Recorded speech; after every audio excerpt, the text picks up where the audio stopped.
कफन ओढ़ाई दी है टूटत ही जब प्राण गे मरे घड़ी पनिया पिलाई दी है जान गे कफन ओढ़ाई दी है टूटत ही जब प्राण गे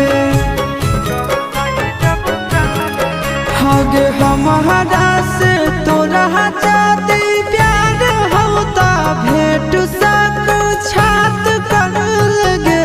हगे सोनाया गावा हो भरती पा